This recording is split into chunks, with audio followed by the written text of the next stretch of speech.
گزشتہ یہاں پر وہاں سے جو ہے ہم سب کی تسلسل جاری ہے اس آیت سورۃ بقرہ کی آیات کا، اور یہ آیت آپ کے سامنے ہے۔ بسم اللہ الرحمن الرحیم۔ قالوا سبحانك لا علم لنا إلا ما علمتنا إنك أنت العليم الحكيم۔ اللہ سبحانہ وتعالیٰ فرماتا ہے کہ وہ بولے کہ باقی ہے تجھے، ہمیں کچھ علم نہیں،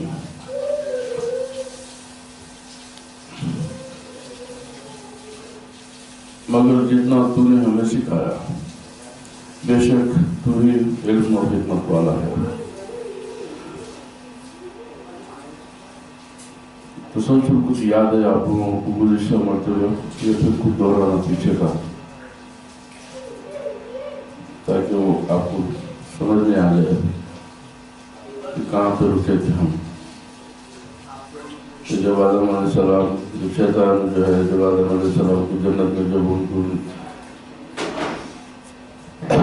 فرشتے کو اللہ تعالیٰ جب ان سے بولا کہ تجزیہ کرو، فرشتے بولے کہ یہ تو آدم کو بنا رہا جو زمین میں جا کے جو فساد برپا کرے گا، خون ریزی کرے گا، تو اللہ سبحانہ وتعالیٰ پھر جو ہے آدم علیہ السلام کو تمام اسماء سے ان کو جو ہے سکھایا، اور پھر تمام بولا کہ فرشتوں سے تمہیں تم بتاؤ کہ تم کو کیا سکھایا، تو ابھی ہو گئی کہ جو اللہ سبحانہ علیہ السلام ان کو تمام اسماء الہی اور تمام چیزوں کے نام بتائے۔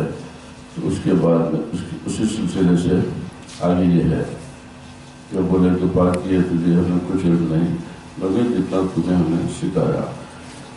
اللہ تعالیٰ نے حضرت آدم علیہ السلام کو ہر ایک چیز کا نام، میں اس کی حقیقت اور خاصیت کے اور نفع و نقصان کے تعلیم فرما دیا، اور یہ علم ان کے دل میں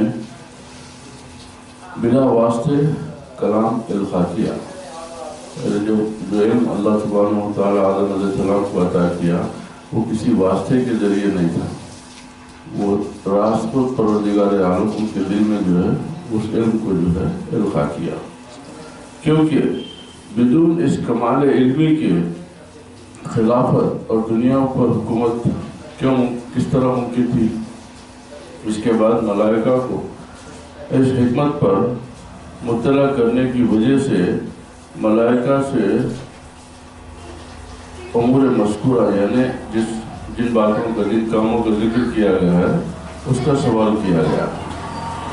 اگر تم اپنی اس بات میں کہ تم کار خلافت یعنی خلافت کا انجام دینے میں دے سکتے ہو، اگر اس بات پہ سچے ہو تو ان چیزوں کے نام و احوال بتاؤ۔ کہ اللہ تعالیٰ جو آدم علیہ السلام کی برتری اور ان کی فضیلت فرشتوں کے اوپر کس سے ثابت کر رہا؟ علم سے۔ ان کی فضیلت جو ثابت کر رہا علم سے، کیونکہ جب انہوں نے بولے کہ بھئی یہ تو ہم تیرے لیے پاکی اور تیری پاکی بولتے تھے، ہم تیری تصدیق پڑھتے تھے، کیا ہم تیرے لیے کافی نہیں تھے؟ اس میں ایک انسان بنایا جو دنیا میں جا کے فساد کرے گا، خونریزی کرے گا، تو اللہ تعالیٰ ان کے اس دعوے کو کس سے ثابت کر رہا ہے کہ آدم علیہ السلام کو علم سکھا کہ آدم علیہ السلام سے بولا کہ اب تم بتاؤ کہ میں تم کیا جانتے ہو۔ تو اس لیے کہ علم سے دراصل انسان کی عظمت کا اظہار کیا گیا جو فرشتوں کے پاس نہیں تھا۔ تو اب اللہ تعالیٰ کی بولے کہ اگر تم اپنی باتوں میں سچے ہو تو بتاؤ کیا تم انجام دے سکتے ہو؟ لیکن انہوں نے اپنے عجز و قصور کا اقرار کیا، تو وہ اپنی عاجزی کو مان لیے کہ بولے ہاں یہ باتیں جو تو آدم کو سکھایا ہے وہ ہمارے علم میں نہیں ہے، جو آدم جو جانتے ہیں وہ ہم نہیں جانتے۔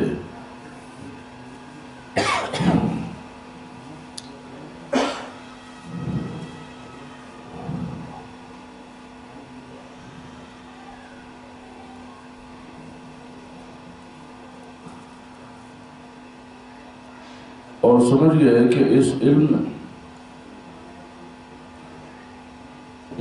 کے بغیر خلافت کا کام زمین میں نہیں کر سکتے، کیونکہ جب ان کو اللہ تعالیٰ کا مقصد یہی تھا کہ آدم علیہ السلام کو زمین میں اتارنا، اب یہ مصلحت تھی اس کی، اب اس کی مشیت ہو جائے، کیونکہ اس سے پہلے ایک آیت میں ہے کہ بھائی جب اللہ تعالیٰ ان کو بنانے سے پہلے فرشتوں کو بتا دیا تھا کہ میں ایک انسان بناؤں گا جو دنیا میں جائے، تو فرشتے بھی جانتے تھے کہ آدم کو زمین پہ اتارا جائے گا اور یہ جو ہے اللہ تعالیٰ کا خلیفہ ہوگا۔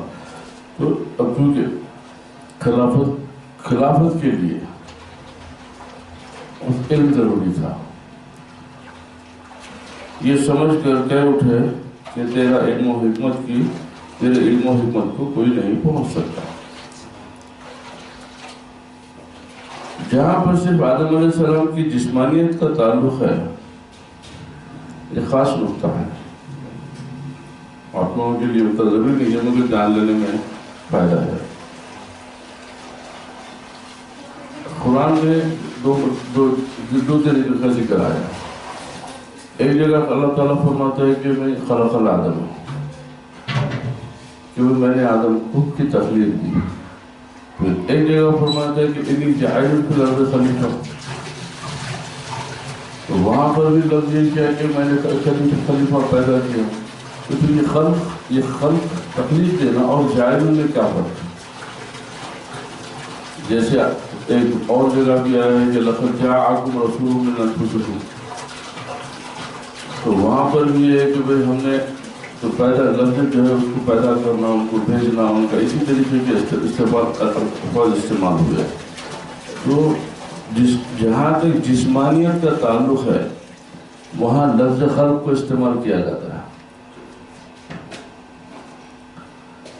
چنانچہ اللہ تعالیٰ فرماتا ہے انی خالق بشر من صلصال من حمأ مسنون، اور پھر جہاں پر آدم علیہ السلام کی روحانیت کا ذکر ہے وہاں جعل بلایا گیا۔ چنانچہ اللہ کریم فرماتا ہے کہ انی جاعل فی الارض خلیفہ، اور یہ انسان کا خاصہ ہے، یہ اس کے لیے خصوصیت ہے کہ اسے اپنے نفس کے لیے خلافت کے استحقاق کا، یعنی خلافت کے قابل ہونے، خلافت کے اہل ہونے کا بھی عرفان ہے کہ انسان کی خلافت کی، کیونکہ اس کے لیے یہ انسان کا یہ بہت اہمیت دی ہے کہ اس کو انسان یہ بات جانتا تھا کہ میں ہی اللہ کا خلیفہ ہو سکتا ہوں، کیونکہ علم کے بعد جب اس کو یہ بات پتہ چل گئی تو اس کو اپنے استحقاق کا، یعنی اپنی صلاحیت کا یہ علم بھی ہو گیا کہ میں اللہ کا خلیفہ ہو سکتا ہوں، اور اسماء حق تعالیٰ کا بھی، اور اللہ تعالیٰ کے اس کے اسماء پاک کا بھی میں ہی خلیفہ ہوں۔ اور آدم حق تعالیٰ کے معنی خلیفہ اور نائب اس لیے ہے کہ عالم میں سوائے انسان کے کوئی ایسا چراغ نہیں، دنیا میں انسان کے سوا کوئی ایسا چراغ نہیں کہ اللہ کے نور کی روشنی سے روشن ہو، اللہ کے نور کی روشنی سے روشن ہو کر بطور خلافت زمین پر اس کی صفات کے انوار کو ظاہر کرے۔ پتہ چلا کہ انسان کے وجود سے حق تعالیٰ کے صفات اور اس کے انوار کا اظہار ہوگا، انسان کے وجود سے، انسان کا ہی ایک وجود، انسان ہی ایک ایسی اللہ تعالیٰ کی تخلیق ہے جس سے اللہ سبحانہ و تعالیٰ کی پہچان ممکن ہے۔ انسان میں اللہ تعالیٰ کے نور سے فیض قبول کرنے کی صلاحیت ہے، کیونکہ اس کے خلق کے فانوس میں راز حقانی کا چراغ رکھا گیا ہے، بس وہ اپنے رب کی طرف سے نور پر ہے۔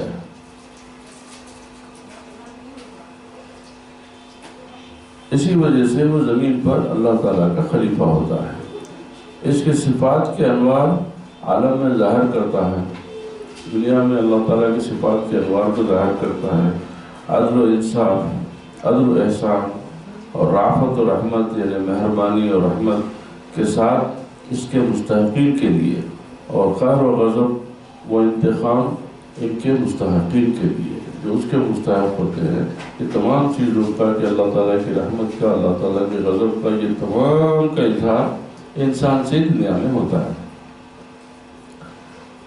قال يا آدم أنبئهم بأسمائهم فلما أنبأهم بأسمائهم قال ألم أقل لكم إني أعلم غيب السماوات والأرض وأعلم ما تبدون وما كنتم تكتمون۔ اللہ تعالیٰ نے فرمایا اے آدم اب تم انہیں اشیاء کے ناموں سے آگاہ کرو، اب بتا دو کہ میں تم کو کیا سکھایا، بتا دو کہ تم کیا جانتے ہو۔ بس آدم علیہ السلام نے انہیں اشیاء کے ناموں سے آگاہ کیا۔ اللہ تعالیٰ نے فرمایا کیا میں نے تم سے نہیں کہا تھا کہ میں آسمانوں اور زمینوں کی سب مخفی حقیقتوں کو جانتا ہوں، جو تم ظاہر کرتے ہو اور جو تم چھپاتے ہو۔ جس کا ترجمہ اب یہاں پر ایک خاص نقطہ یہ ہے جو توحید سے دلچسپی رکھنے، توحید جاننے والے، توحید سے محبت کرنے والوں کے لیے خاص نقطہ ہے۔ اب یہاں پر اللہ تعالیٰ فرمایا کہ بھئی آدم تم ان اشیاء کے نام بتا دو جو میں تم کے اوپر تمہارے دل پہ رکھا کیا ہوں، تمہارے قلب پہ رکھا کیا ہوں۔ آدم علیہ السلام کا ان اشیاء کا نام بتانے کے بعد میں اللہ تعالیٰ کیا فرماتا ہے، کیا میں نے تم سے نہیں کہا تھا کہ میں آسمانوں اور زمینوں کی مخفی حقیقتوں کو جانتا ہوں؟ آدم کے بتانے کے بعد میں اللہ تعالیٰ فرمایا کہ میں جانتا ہوں۔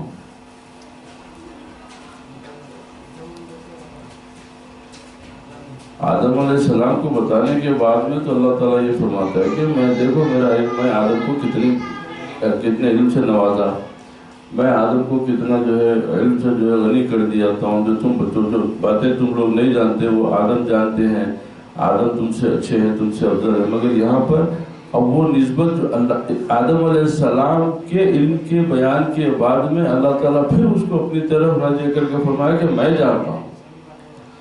تو پتہ چلا کہ آدم کا جاننا بھی اللہ تعالیٰ کا ہی جاننا ہے۔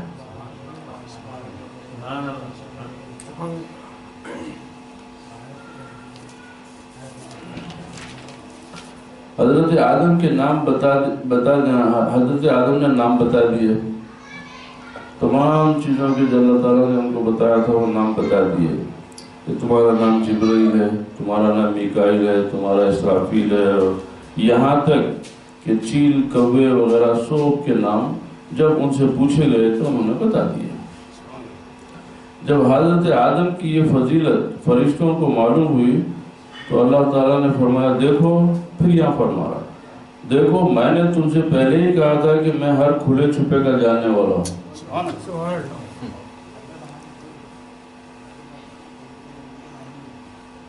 حکم دے رہا آدم تم بتاؤ، اور انہوں بتانے کے بعد میں فرمایا کہ میں جانتا ہوں۔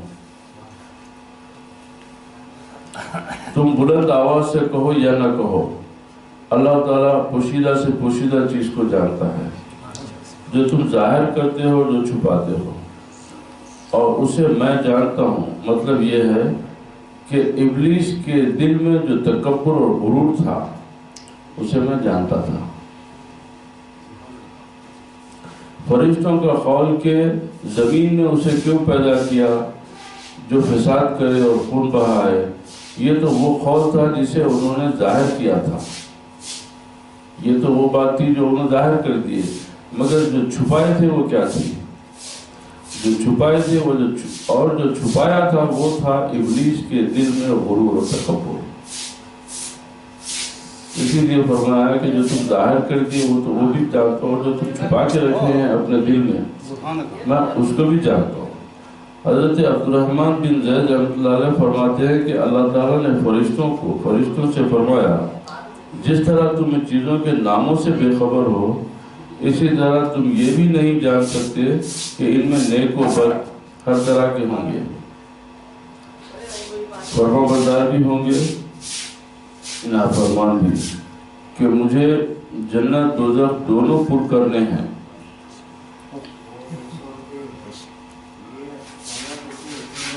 کہ میرے کو تو جنت اور دونوں بھرنا ہے نا. تو میں سب جانتا ہوں کہ کون نیک ہوں گا، کون بد ہوں گا، کون اچھا ہوں گا، کون برا ہوں گا، کون میری باتوں کو سمجھے گا، کون میری باتوں کا انکار کرے گا. یہ تمام میری مشیت میں ہے، میں جان کر پاتا ہوں. لیکن تمہیں میں نے اس کی خبر نہیں دی.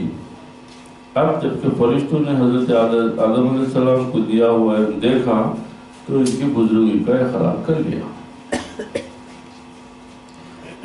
روایت ہے کہ آدم علیہ السلام کو منبر پر بٹھا کر حکم دیا گیا کہ اسماء کی خبر ملائکہ کو دے کہ جو نام میں تم کو سکھایا وہ تمام جو ہے اب ان کو بتاؤ.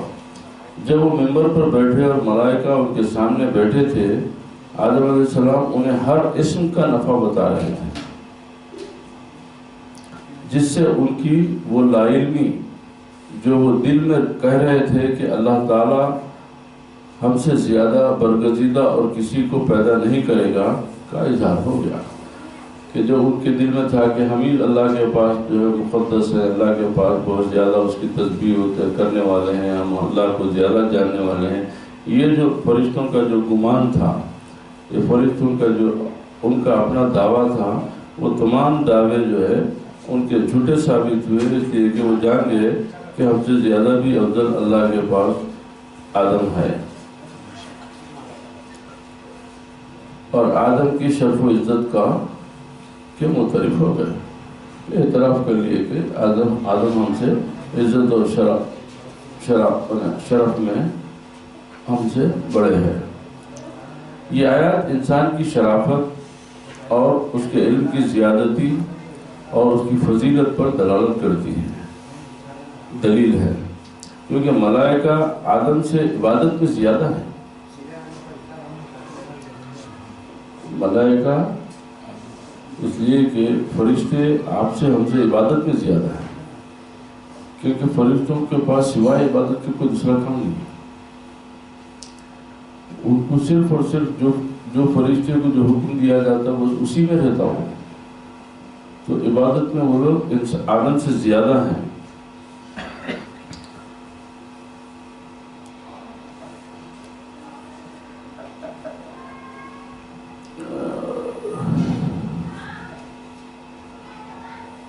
اس کے باوجود خلافت کے مستحق نہیں بنایا ان کو.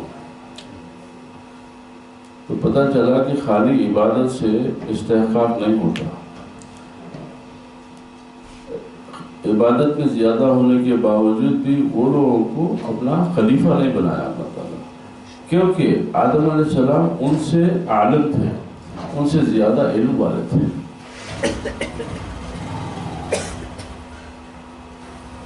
اور علم افضل ہوتا ہے، اور علم افضل ہوتا ہے.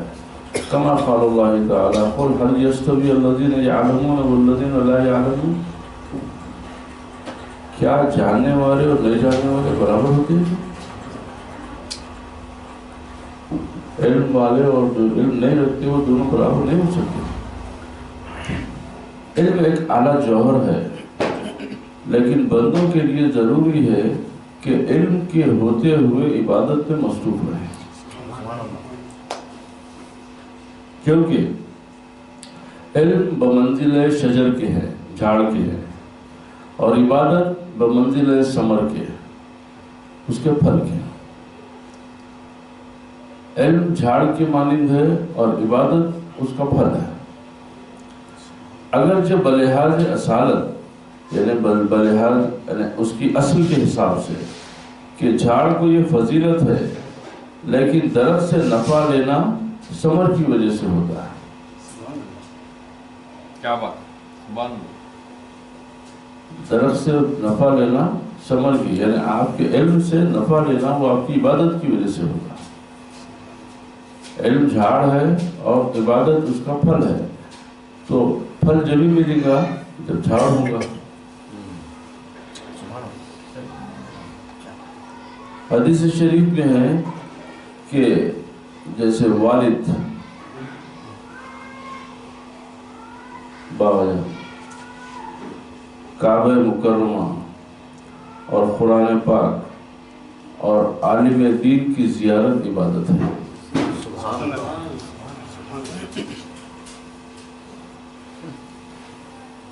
یاد رکھ لو، والد، کعبہ مکرمہ، قرآن پاک اور عالم دین کی زیارت عبادت ہے۔ جس نے عالم دین کی زیارت کی گویا اس نبی کریم فرماتے جس نے عالم دین کی زیارت کی گویا اس نے میری زیارت کی، اور جس نے عالم سے مصافحہ کیا گویا اس نے میرے ساتھ مصافحہ کیا۔ جو عالم کی مجلس میں بیٹھا وہ گویا دنیا میں میری مجلس میں بیٹھا۔ اسے قیامت میں اللہ تعالیٰ میرے ساتھ بٹھائے گا۔ اب یہاں پر ایک بات میں آپ لوگوں سے صاف کر دوں کہ یہاں یعنی عالم سے مراد جو ہے بے شک ظاہر میں اس کا عام مفہوم تو یہ ہے کہ جو قرآن و حدیث کا جاننے والا ہے، جو عالم ہے، اس سے مراد جو عام معنی ہے، مگر کئی آپ لوگ اس میں یہ تنگی محسوس نہیں کرنا۔ عالم کا مراد ہے علم کا معنی ہے جاننا۔ تو اس حساب سے عالم حقیقی جو ہوتے ہیں وہ اولیاء اللہ ہوتے ہیں۔ اس لیے کہ سب سے زیادہ جاننا کس بات کا ہمارے لیے ضروری ہے۔ اگر آپ قرآن نہیں جانیں تو آپ کے مسلمان ہونے میں شک کوئی نہیں کر سکتا۔ اگر آپ حدیث نہیں جانیں تو آپ کے مسلمان ہونے پہ کوئی حرف نہیں اٹھا سکتا۔ صرف آپ کو یہ بولیں گے کہ آپ عالم نہیں ہیں، مگر آپ مسلمان نہیں ہیں، آپ مومن نہیں ہیں، نہیں بول سکتے۔ تو پھر کس بات کی طرف اشارہ ہے؟ اللہ تعالیٰ رسول اللہ صلی اللہ علیہ وسلم فرما رہے ہیں کہ اگر ایک چیز میں بھی علم ملتا ہے تو جا کے حاصل کرو اور اپنی اولاد کو جو ہے علم سکھاؤ۔ تو کس بات کا علم ہے؟ تو وہ دراصل علم ہوتا ہے، کیونکہ جاننے سے مراد ہے۔ تو جاننا ہر مسلمان کے لیے اس بات کا ضروری ہے کہ وہ اپنے رب کو جانے۔ اس لیے کہ سب سے زیادہ جاننا، سب سے اہم جاننا وہ رب کا جاننا ہے،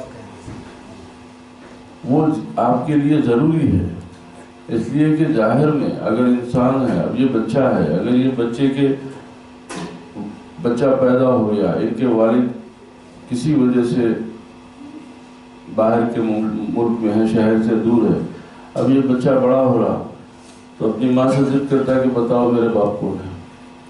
ماں بولتے کہ تمہارے بابا یہ ہے، کا نام یہ ہے، کیسے ہیں، یہ فوٹو ہے ان کی۔ مگر ایک عمر کے بعد میں جب اس کو بے چینی اتنی بڑھتی کہ وہ ماں سے جھگڑا شروع کرتا کہ بھائی آخر میرے بابا کون ہے، میرے بابا کیوں نہیں ملتے میرے سے، میرے بابا کیوں نہیں میرے کو آ کے میرے سے میں اسکول میں میرے بچے سے دوست ستا رہے ہیں، محلے میں میرے لوگ ستا رہے ہیں کہ تمہارے بابا کا۔ جب تک کہ وہ لڑکے کو اپنے باپ کا علم نہ ہو، اپنے باپ کو نہ جانے، ان کو نہیں دیں گے، اس کو قرار نہیں آتا۔ تو ظاہر میں اپنی شناخت کے لیے اپنے ماں اپنے باپ کو جاننا اس کے لیے اتنا ضروری ہوتا، تو پھر خدا کو جاننا کتنا ضروری ہے کہ اپنے ماں باپ کو، اپنے دوست احباب کو، اپنے بھائی بہن کو جاننے کے لیے آپ اتنے بے چین ہیں، تو پھر جو تمہارا خالق ہے، جو تمہارا پروردگار ہے، اس کو جاننے کی تم کوشش نہیں کرتے ہیں۔ تو ہر مسلمان یہ جانتا ہے کہ اللہ رب العالمین اس کا پروردگار ہے، اس کا خالق ہے۔ اس میں کوئی اب جاننے کی کیفیت جداگانہ ہوتی ہے، مگر کسی نہ کسی طریقے سے اس کو یہ علم ضرور ہوتا ہے کہ میرا رب اللہ ہے۔ تو علم والے تو اب اس میں کون زیادہ جاتا، تو سب سے زیادہ یہ علم کون رکھتے ہیں؟ یہ اللہ کے دوست، وہ لوگ اس بات کو، اس کے بعد میں اسی لیے ان کا مرتبہ ہر جگہ بڑا ہے، کیونکہ وہ اصل علم رکھتے ہیں۔ اب اس کے بعد میں یہ کتاب ہے، یہ تمام چیزیں ہیں، یہ دوسری درجے میں آتے ہیں۔ سب سے پہلا درجہ علم کا وہ ہوتا ہے کہ خدا کو جانے۔ اب کیونکہ یہ اولیاء اللہ، یہ بزرگان یہ اس علم کے ماہر ہوتے ہیں، تو اسی لیے ان کی عزت، تو ان کو آپ علماء کے جملے سے نہیں نکالنا۔ جہاں پر بھی علماء کا ذکر آئے گا تو علماء دو طریقے کے ہوتے ہیں، ایک علماء ظاہر ہوتے ہیں اور ایک علماء باطن ہوتے ہیں۔ جو ظاہر کے جاننے والے ہیں، یعنی اب آپ ہم ہیں، آپ ہم کو ہم بول سکتے ہیں کہ بھئی ہم ظاہر کے آگے ہیں، اس لیے کہ ہم کتاب پڑھتے ہیں، سمجھتے ہیں، سنتے ہیں، اس کے بعد جانتے ہیں، تو لہٰذا یہ ہمارا علم ظاہر کا، ہمارے پاس یہ علم ہے کہ بھئی اللہ ہمارا پروردگار ہے، ہمارے پاس یہ علم ہے کہ جنت ہے، دوزخ ہے، حساب کتاب، یہ تمام چیزیں یہ ہمارے پاس یہ علم ہے، یہ ہمارا یہ علم الیقین کا درجہ ہے کہ ہم جانتے ہیں اس بات کو، ہم یہ بات کو اب تسلیم کر لیے، اس پہ ہمارا ایمان ہے کہ اللہ ہے، اس کے ملائکہ ہے، اس کے رسول ہیں، اس کی کتابیں ہیں، ہم کو مرنے کے بعد میں قبر سے اٹھایا جائے گا، پھر ہمارا حساب کتاب ہوگا، پھر جنت ہے، دوزخ ہے، میزان ہے، پل صراط ہے، یہ تمام چیزوں کا ہمارے پاس علم ہے، اور اس میں ہم کو یقین ہے کہ یہ علم ہے، مگر اس علم کے بارے میں یہ ہے کہ یہ علم الیقین ہے کہ اس بارے کہ یہ باتیں سچی ہیں، اس کا ہم کو علم ہے، مگر ایک وہ ہوتا جو اس کے آگے کی منزل کا ہوتا ہے کہ وہ عین الیقین کی منزل ہوتی ہے کہ وہ جو جانتا وہ دیکھتا بھی ہے، جو وہ جانتا وہ دیکھتا بھی۔ اس کی مثال ایسی ہے، آگ سے نقصان پہنچتا ہے، یہ ہمارا علم ہے، آگ کے تصور کے ساتھ آپ کو معلوم ہو جاتا ہے کہ بھی یہ آگ جلانے والی چیز ہے۔ اور پھر ایک وہ ہوتا ہے کہ جو آگ کو اپنی آنکھوں سے دیکھتا ہے، تو ایک تو صرف بغیر دیکھے اس کو یہ علم تھا کہ آگ جلاتی ہے، اور دوسرا پھر اس کے بعد کا درجہ ہوا کہ وہ آگ کو اپنی آنکھوں سے دیکھتا ہے کہ وہ کس طریقے سے جلا رہی ہے، جو چیز اس کے اندر دار ہے وہ جل جا رہی، تو یہ عین الیقین ہوتا ہے۔ اس کے بعد کی ایک منزل ہوتی ہے، وہ حق الیقین ہوتا ہے کہ جو آگ کو چھو کے دیکھتا ہے، کہ اس کو پتہ کہ وہ جانتا ہے کہ یہ آگ جلانے والی چیز ہے، اس سے جلتا ہے، تو یہ تین درجے ہوتے ہیں۔ تو علماء میں بھی ایسے کہ یہ علم اللہ تعالیٰ اس کا ذکر قرآن شریف میں بھی آگے آئے گا آپ کو کہ یہ ہے، تو عالم ظاہر بھی عالم ظاہر ہوتا ہے، عالم باطن ہوتا ہے، جو ظاہر کا علم رکھنے والے ہوتے ہیں اور جو باطن کا علم رکھنے والے ہیں، تو یعنی باطن کا علم یہ جو اولیاء اللہ ہیں یہ باطن کے علماء ہوتے ہیں، اور یہ جو ظاہر یہ جتنے علماء آپ ہم دیکھ رہے ہیں یہ ظاہر کے علماء ہیں کہ یہ لوگ ان کی نظر ظاہر تک رہتی ہے، کیونکہ جو جانتے ہیں جو کتاب احادیث وغیرہ جو روایات جو اخبار کے ذریعے ان کو جو علم ملا وہ انہی کا اثاثہ ہے۔ اور عالم باطن وہ ہے جیسے نبی کریم ظاہر میں کچھ نہیں پڑھے، ظاہر میں تو ان پڑھے تھے نا، استغفر اللہ، لفظ یہ کہ بے پڑھے تھے، پھر یہ پوری کائنات کا علم کیسا پڑھا رہے ہیں؟ نہ صرف آپ یہ کہ آپ وہی آئے آپ بول دیے، نہیں، آپ اس کی کتابت کرواتے اور پوچھتے کہ بھئی اس کو بتاتے کہ اس کے اوپر اس کو ایسا لکھو، اس کو ایسا لکھو، پھر اس کی تشریح فرماتے اپنی تمام باتوں کا علم۔ تو یہ جبریل کو پہچاننا، قرآن کو قرآن ہے پہچاننا، یہ تمام علم باطن سے تعلق رکھتی ہیں۔ اگر انسان ہے آپ کے سامنے کوئی ایک ایسا چیز آ جائے کہ وہ اس سے پہلے تو سرکار کبھی جبریل کو نہیں دیکھے تھے، تو جبریل کو جبکہ جبریل کی حیت یہ جیسے میں اس سے پہلے بتایا کہ 600 پر ہے جبریل کی، کتنے پر ہے؟ 600 پر، اور اگر 2 پروں کی طاقت کے بارے میں یہ ہے کہ اگر 2 پر جبریل اپنے سمیٹ دیں تو زمین و آسمان کے پہاڑ رضا رضا ہو جائیں۔ اب ایسی حیت کے ایک چیز کو دیکھنے کے بعد میں انسان کے دل میں کتنے کتنے شک و شکوک آتے کہ بھئی یہ کیا ہے، مگر میرے آقا بڑا اطمینان سے فرمایا کہ یہ میرے دوست جبرائیل ہے۔ پھر انہوں جب لا کے دیے تو اس کا یقین کرنا کہ یہ کتاب اللہ کی کتاب ہے۔ تو یہ جب تک تصدیق نہیں ہو سکتی جب تک کہ علم باطن آپ کے پاس نہ ہو۔ تو یہ اولیاء اللہ بھی جو کرامات کا اظہار ہوتا ہے، جو باتیں کرتے ہیں، تو وہ جب ان کے اوپر الہام ہوتا ہے تو وہ الہام کی وجہ سے ان کو یقین ہوتا ہے کہ بھئی یہ بات ہم کو اللہ کی طرف سے پتہ چلی ہے، لہذا وہ آپ کو بول دیتے ہیں کہ بھئی یہ چیز ایسی ہے۔ تو اب علم کیا ہے؟ تو علم جھاڑ کی طرح ہے اور عبادت اس کا پھل ہے. آگے اچھا پھر اور ایک حدیث شریف میں حضرت ابو ذر غفاری رضی اللہ تعالیٰ عنہ فرماتے ہیں کہ اہل علم کی مجلس میں حاضر ہونا، تو اب سمجھ گیا، یعنی آپ کو قرآن پڑھانے والا عالم ہے، حدیث پڑھانے والا بھی عالم ہے، اور آپ کو ایک اللہ والا جو اللہ کی بات بتانے والا جو بزرگ ہے جو ولی ہے یہ بھی عالم ہی ہے، دونوں عالم ہی ہوئے. اب عالم ظاہر ہے، عالم باطن ہے. تو اب اس کو سامنے رکھتے ہوئے آپ فرما رہے ہیں کہ اہل علم کی مجلس میں حاضر ہونا 1000 رکعت پڑھنے اور 1000 مریض کی مزاج پرسی اور 1000 جنازے کی حاضری سے افضل ہے.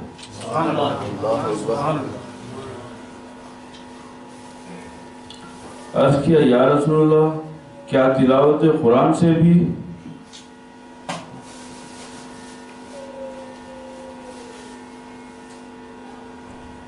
کیا تلاوت قرآن سے بھی؟ فرمایا قرآن علم کے بغیر نفع نہیں دیتا.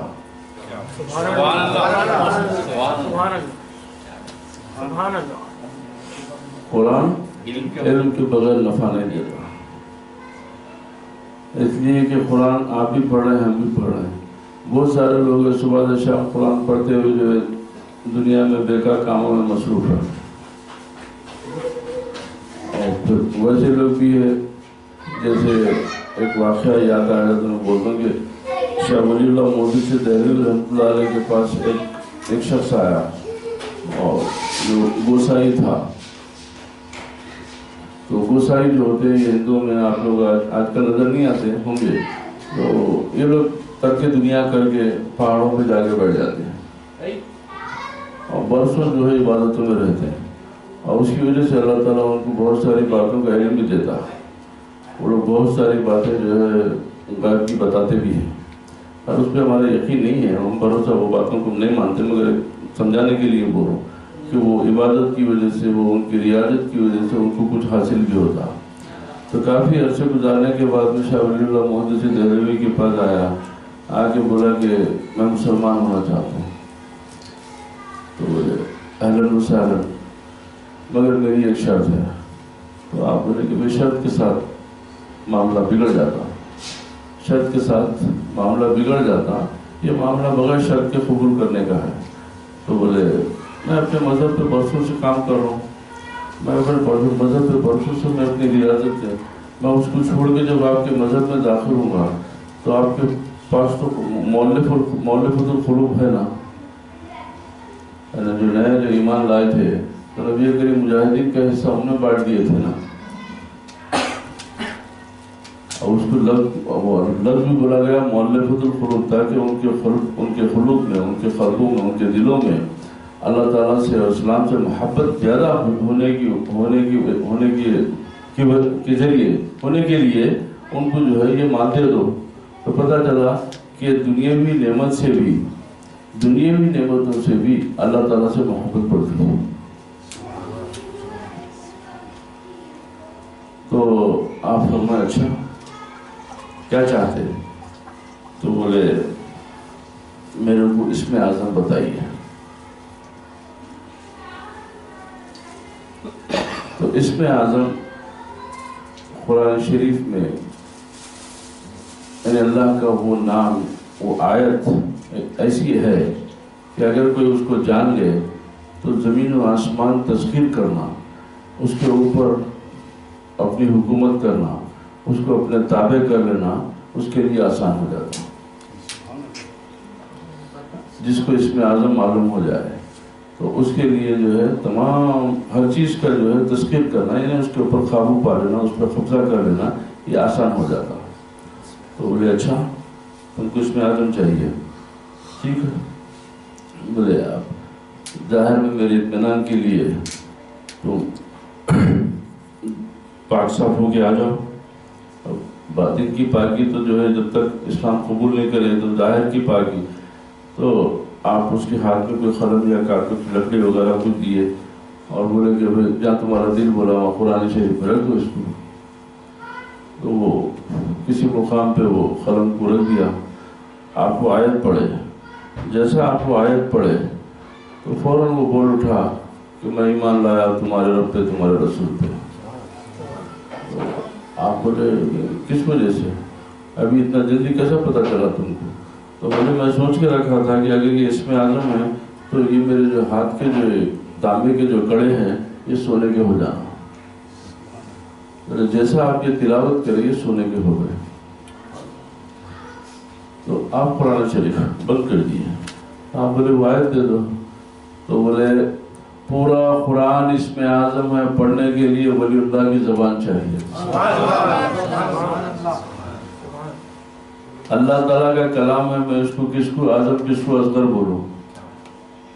تو بات سمجھانا یہ تھا، یہی چاہ رہا تھا کہ قرآن کی تلاوت سے زیادہ افضل ہے. تو بولے ہاں دیکھ اگر جب قرآن تیرے کو نفع نہیں دیا تو وہ کس کام کا؟ تلاوت کا فائدہ ہو جائے گا، مگر قرآن کا اصل مقصد قرآن کا یہ کہ آپ قرآن سے نفع حاصل کریں. قرآن کی جو تعلیمات ہیں، جو اللہ تعالیٰ کی طرف سے جو ہدایت ہے، اس کو آپ سنیں اور پھر اس پہ عمل کریں اور اس کو دل میں اس کی جو ہے اہمیت کو جاگتی کریں.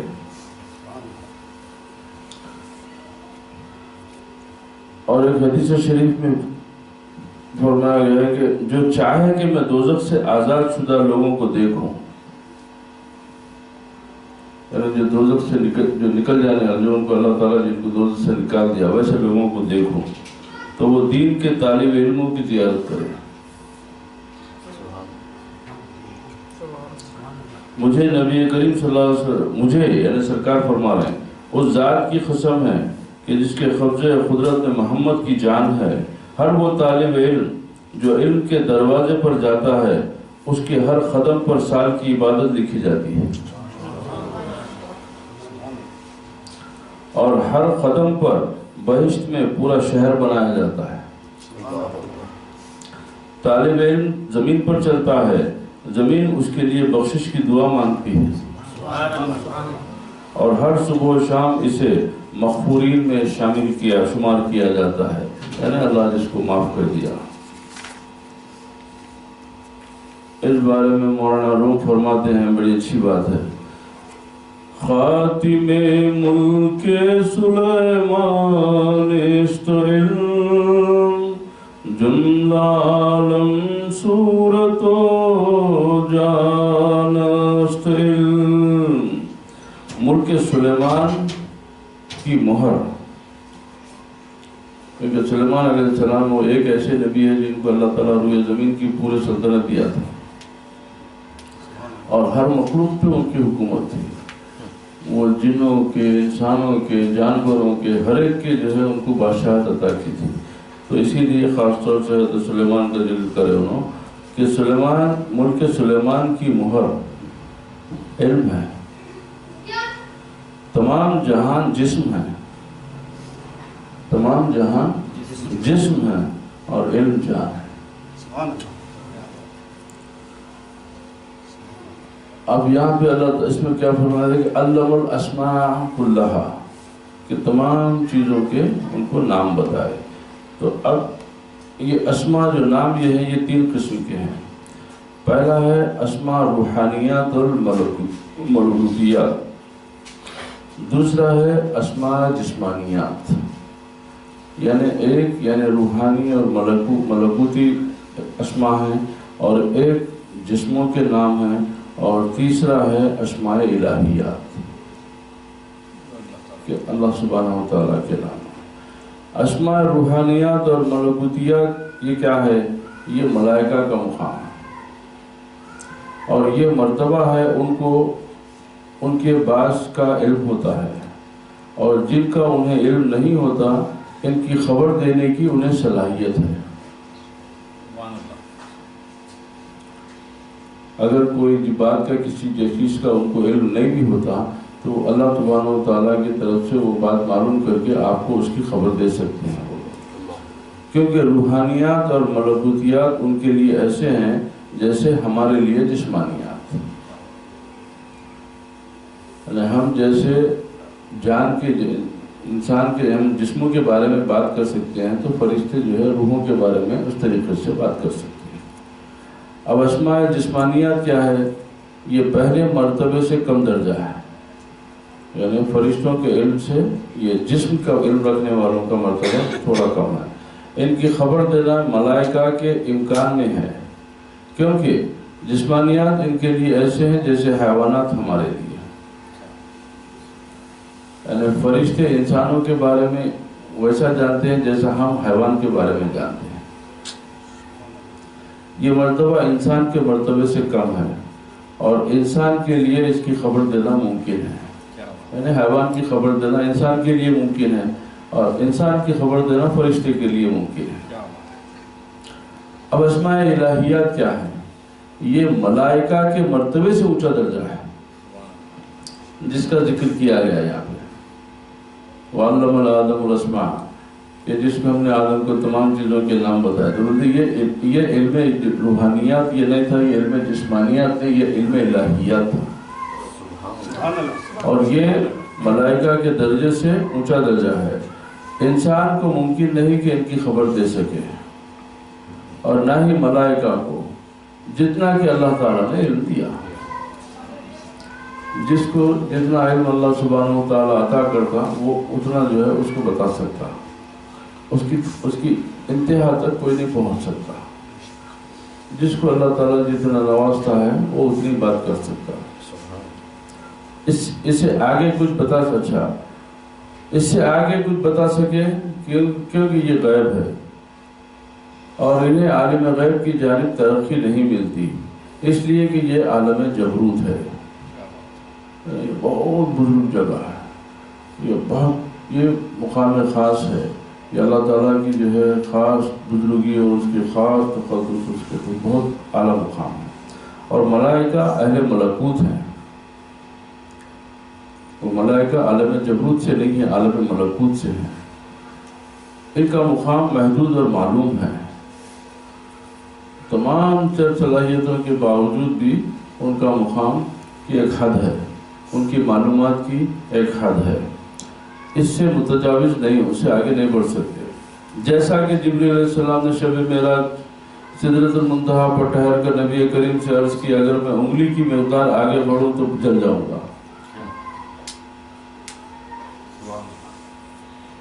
سمجھ گیا؟ سدرۃ المنتہا تک جانے کا علم جبریل کو ہے، سدرۃ المنتہا کے آگے جانے کا جبریل کو بھی علم نہیں ہے۔ تو اسی لیے کہ ان کو حد ہے، جہاں تک جو چیز دی جاتی ہے وہ اتنا بتا سکتے ہیں، اس کے آگے اس کی جو ہے، تو اللہ تعالیٰ جس کو جو عطا کرتا ہے وہ اتنا ہی بتا سکتا۔ اس علم سے صرف آدم علیہ السلام کو مخصوص کیا گیا، کیونکہ آپ عالم کا خلاصہ ہیں۔ سبحان اللہ، سبحان اللہ۔ یعنی یہ دنیا کا خلاصہ کیا ہے؟ تو بولے آدم علیہ السلام۔ آدم نہیں ہوتا تو کائنات بھی پیدا نہیں ہوتی۔ یہ تمام چیزیں یہ جو سجایا گیا منڈان، یہ کس کے لیے؟ یہ آپ کے لیے۔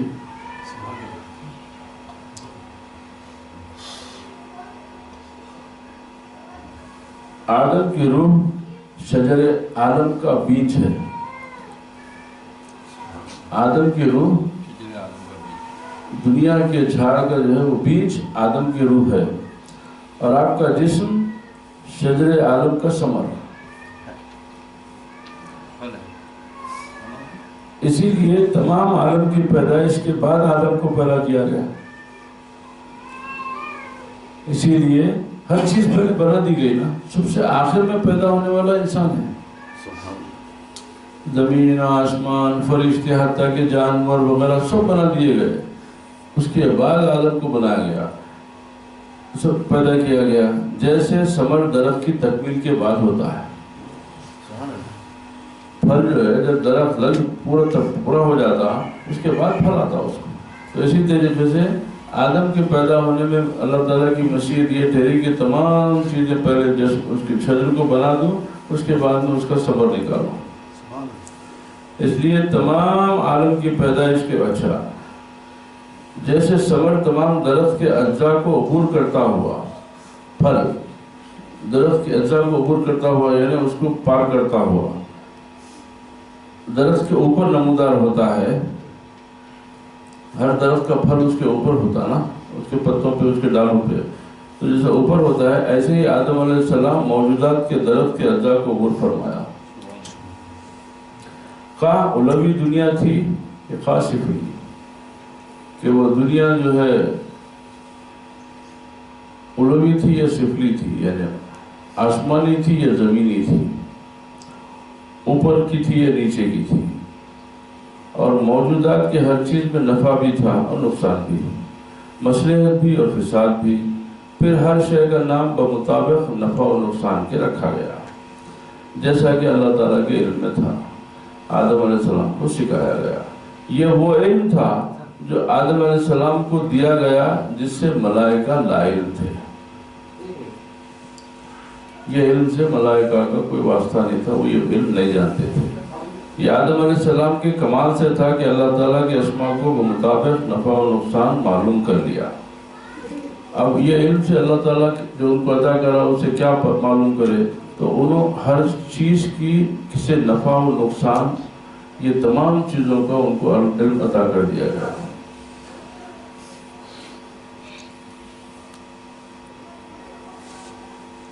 پھر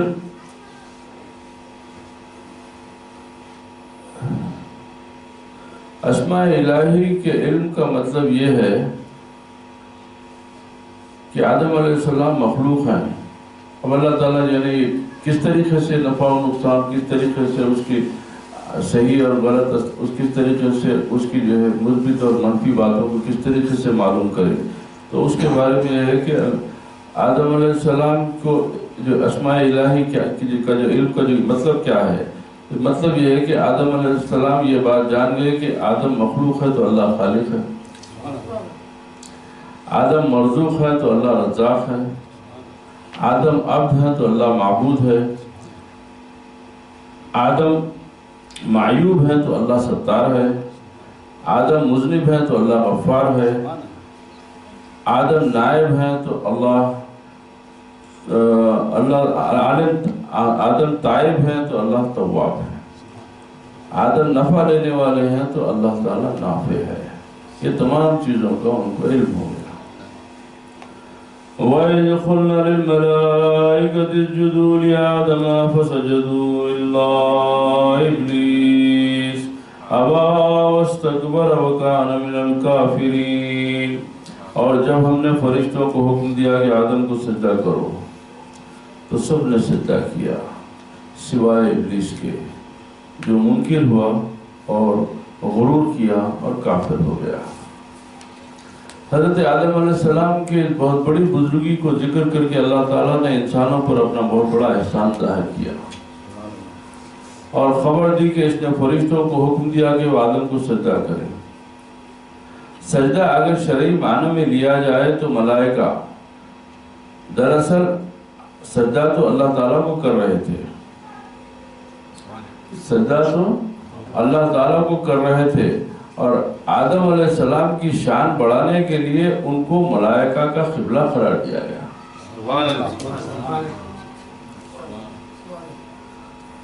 بعض مفسرین فرماتے ہیں کہ جب آدم علیہ السلام کو پیدا کیا گیا تو ملائکہ کو وہم تھا کہ کیا ہم عالم ہیں، یعنی ہم زیادہ علم والے ہیں یا آدم. پھر جب ان سے اسماء کے متعلق، ناموں کے متعلق پوچھا گیا، وہ نہ بتا سکے اور حضرت آدم نے بتا دیا تو معلوم ہوا کہ آدم عالم ہیں، یعنی زیادہ جاننے والے ہیں. پھر ان کو اشکال ہوا یا شک ہوا، ان کو شبہ ہوا کہ ہم افضل ہیں یا آدم. پہلے علم کے بارے میں ہوا تو پتہ چل گیا کہ آدم ہم سے بڑے عالم ہیں. اب اس کے بعد میں ان کو یہ ہے کہ ہم افضل ہیں یا آدم افضل ہیں. جب ان کو سجدے کا حکم ہوا تو انہیں معلوم ہوا کہ آدم افضل ہے. اس بارے میں صوفیاء کرام فرماتے ہیں کہ آدم علیہ السلام کو سجدہ ان کی شان خلافت کی تعظیم اور مخصوص فضیلت کی تقریب کی وجہ ہے، اس لیے کہ اس میں اللہ تعالیٰ کا جلوہ پایا جاتا ہے. جس نے اسے سجدہ کیا گویا اس نے اللہ تعالیٰ کو سجدہ کیا. آدم کو سجدہ کرنا دراصل اللہ تعالیٰ کو سجدہ کرنا تھا. کیوں؟ کہ اس میں اللہ تعالیٰ نے اپنی روح رکھ کے اپنے جلوے کو اس سے ظاہر کروایا. جیسا اللہ تعالیٰ نے رسول اللہ کے لیے فرمایا ان الذین یبایعونک انما یبایعون اللہ، کہ جو لوگ آپ کے ہاتھ پر بیعت کر رہے ہیں وہ دراصل میرے ہاتھ پر بیعت کر رہے ہیں. تو ہاتھ تو رسول کا تھا مگر اللہ بول رہا کہ نہیں وہ میرا ہاتھ تھا. بے شک وہ جو آپ سے بیعت کرتے ہیں وہ میری بیعت کرتے ہیں. اللہ تعالیٰ نے اپنے فضل و رحمت سے ملائکہ کی طاعت اور تسبیح و تحمید کو انسان کی مغفرت کے لیے متعین فرمایا. حضرت ابن عباس رضی اللہ تعالیٰ عنہ فرماتے ہیں کہ ابلیس فرشتوں کے ایک قبیلے میں سے تھا جنہیں جن کہتے تھے، جو آگ کے شعلوں سے پیدا ہوئے تھے. اس کا نام حارث تھا، ایک جگہ عزازیل بھی بتایا گیا، اور جنت کا خازن تھا. اس قبیلے کے سوا اور فرشتے سب کے سب نوری تھے. یہ ایک قبیلہ جو تھا وہ ناری تھا، اور دوسرے تمام جتنے فرشتے ہیں وہ سب نوری تھے. زمین میں پہلے جن بستے تھے، زمین میں پہلے جن بستے تھے. انہوں نے فساد اور خونریزی شروع کی تو اللہ تعالیٰ نے ابلیس کو فرشتوں کا ایک لشکر دے کر بھیجا. انہی کو جن کہا جاتا ہے. ابلیس نے لڑ بڑھ کر مارتے اور قتل کرتے ہوئے انہیں سمندروں کے جزیروں اور پہاڑوں کے دامنوں میں پہنچا دیا. اور ابلیس کے دل میں یہ تکبر سما گیا کہ میں نے وہ کام کیا ہے جو کسی اور سے نہ ہو سکا. چونکہ دل کی بڑائی اور اس پوشیدہ خودی کا علم صرف اللہ تعالیٰ ہی کو تھا. جب اللہ تعالیٰ نے فرمایا کہ زمین میں میں خلیفہ قائم کرنا چاہتا ہوں تو ان فرشتوں نے عرض کیا کہ پھر ایسے لوگوں کو پیدا کرتا ہے جو اگلی قوم کی طرح فساد و خونریزی کریں گے. تو انہیں جواب دیا گیا کہ میں وہ جانتا ہوں جو تم نہیں جانتے. یعنی ابلیس کے دل میں جو کبر و غرور ہے اس کا مجھے کو علم ہے، تمہیں خبر نہیں. پھر آدم علیہ السلام کی مٹی اٹھائی گئی جو چکنی اور اچھی تھی. جب اس کا خمیر اٹھا تب اس سے حضرت آدم علیہ السلام کو اللہ تعالیٰ نے اپنے ہاتھ سے پیدا کیا، اپنے ہاتھ سے پیدا کیا، اور 40 دن تک وہ یوں ہی پتلے کی شکل میں رہے. ابلیس آتا تھا اور لات مار کر دیکھتا تھا کہ وہ بچتی مٹی تھی جیسے کوئی کھوکھلی چیز. پھر منہ سے گھس کر پیچھے کے سوراخ سے اور اس کے برعکس آتا جاتا رہا. یہ کام کرتے رہا کہ منہ سے گھستا، پیچھے سے نکلتا، پھر داخل ہوتا، نکلتا. در حقیقت یہ کوئی چیز نہیں ہے. پھر اس کو پتہ چلا کہ یہ تو کوئی چیز ہے ہی نہیں، اور اگر میں اس پر مسلط کیا گیا تو اسے برباد کر کے چھوڑوں گا، اور اگر اسے مجھ پر مسلط کیا گیا تو میں ہرگز تسلیم نہ کروں گا. پھر جب اللہ تعالیٰ نے اس میں روح پھونکی، اب اس کے بعد میں امتحان کس چیز کا لیا جا. جب تک وہ پتلا تھا تو وہ آدم کے وہ شیطان کے کھیلنے کے لیے تھا. وہ اس کے ساتھ مذاق کر رہا تھا. وہ آ رہا تھا، گھس رہا تھا، آ رہا تھا، جا رہا تھا، اور بولا کہ یہ تو کوئی چیز ہے ہی نہیں. تو اب اس کی اتنی بڑی فضیلت کیسا ہوئی، ایک دم وہ جو ہے موجود ملائکہ کیسا ہو گئے، اتنی تمام تر افضلیت کے حامل کیسا ہو گئے. اس لیے کہ اللہ تعالیٰ جب اس میں نفخت فیہ من روحی، اور پھر میں نے اپنی روح پھونکی.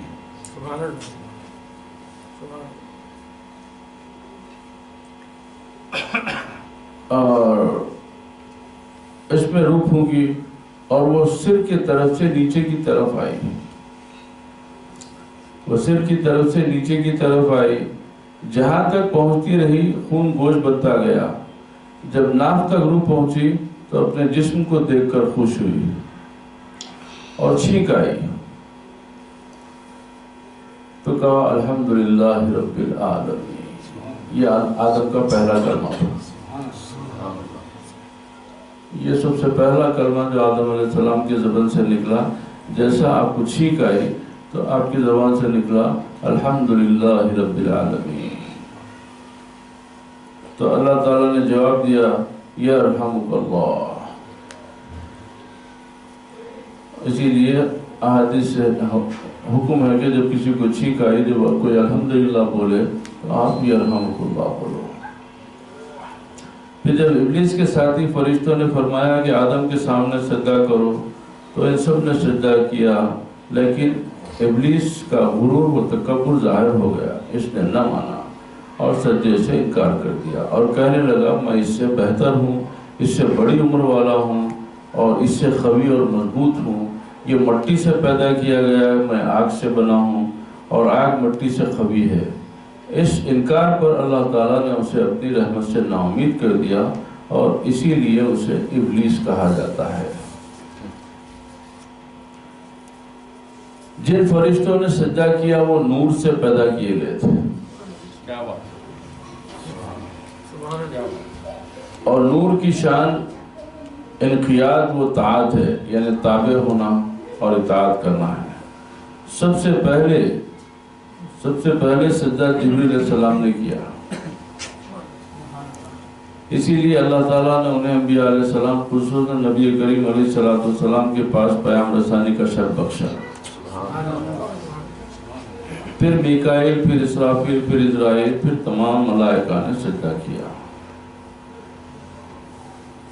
اب ابا واستکبرا کے بارے میں ایک چھوٹا سا نکتہ ہے یہاں پہ۔ ابا یعنی جس کا اسے حکم دیا گیا اس سے رک گیا، اور یہ اس نے یعنی شیطان نے اپنے آپ کو عظیم الشان سمجھ کر اپنی بڑائی ظاہر کی، یعنی اللہ تعالیٰ کی عبادت و تعظیم و تحیت کو باطل سے مزین کر کے تکبر کی طلب کی، تکبر چاہا۔ اس کے اوپر مولانا روم فرماتے ہیں این تکبر چیست غفلت از لبا، منجمد چون غفلت یخز آفتاب، چو خبر شد ز آفتابش یخ بمان، نرم گشتو گرم گشتو تیز ران۔ تکبر کیا ہے؟ عقل سے بے خبری۔ تکبر کیا ہے؟ عقل سے بے خبری، منجمد ہے غفلت کی طرح، پھر وہ یخ سورج کی گرمی سے پگھلتی ہے، یعنی ایک برف ہوتی ہے ایک یخ ہوتی ہے۔ برف تو جو ہے جم جاتی، یخ جو ہے پگھلے ہوئے موم کی خطرے کی طرح ٹپکتی ہے اور پہاڑوں پر اور جنگلوں میں جمع ہو کر سفید شکل سے جو ہے منجمد ہو جاتی، پھر جب اس کے اوپر سورج کی روشنی پڑتی تو پھر وہ پگھلتی ہے۔ تو اسی وجہ سے فرمایا کہ اچھا جب خبر ہوئی کہ سورج کی گرمی ہے تو یخ کی حالت ہوتی ہے کہ وہ نرم و گرم ہو کر تیز دوڑتی ہے۔ جب ملائکہ سجدے میں گئے تو ابلیس نے آدم علیہ السلام سے منہ پھیر کر پیٹ کر لی، یہاں تک کہ وہ سجدے سے فارغ ہوئے اور سجدے میں 100 سال تک پڑے رہے۔